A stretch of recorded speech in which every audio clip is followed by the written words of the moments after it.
Nous allons mesurer la vitesse du son dans l'air grâce à deux micros. Ceux-ci sont connectés à une interface via des capteurs de son. Ils sont séparés dans un premier temps d'une distance de 1 mètre.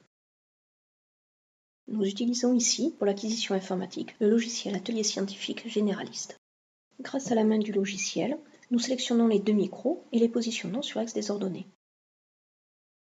Le temps sera la grandeur en abscisse.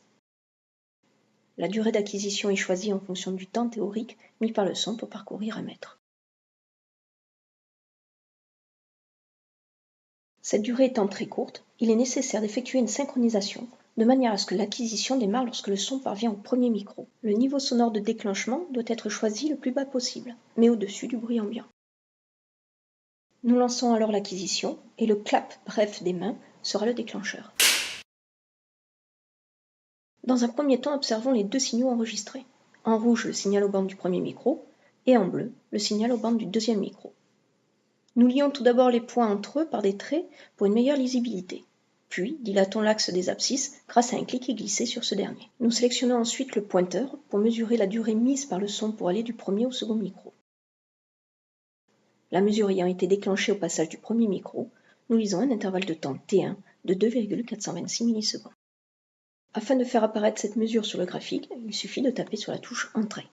Nous aurions très bien pu faire cette mesure en plein écran afin d'augmenter encore la précision.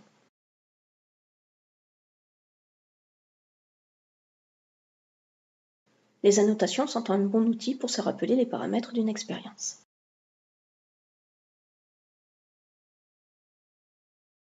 Pour diminuer l'incertitude sur la distance entre les deux micros, nous allons faire une deuxième mesure. Nous éloignons maintenant les micros d'une distance de 2 mètres et procédons comme précédemment, les paramètres restant échangés sur le logiciel.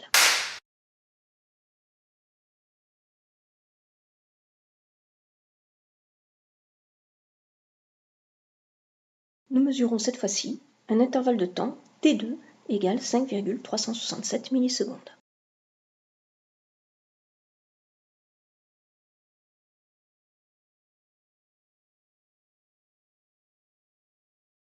Calculons maintenant la vitesse du son. Ne sachant pas exactement où se situe le capteur dans les micros, nous considérons que la distance mesurée de 1 mètre est la plus juste lorsque nous passons de l'expérience 1 à l'expérience 2. Le son met alors une durée ΔT égale T2 moins T1 pour la parcourir, soit ΔT égale 2,941 millisecondes. La vitesse du son est égale, quant à elle, à la distance parcourue par le son par le temps mis pour la parcourir. Nous avons donc une distance de 1 mètre sur la durée ΔT, ce qui fait un résultat de 340 mètres par seconde. Nous avons aussi listé les sources possibles d'incertitude.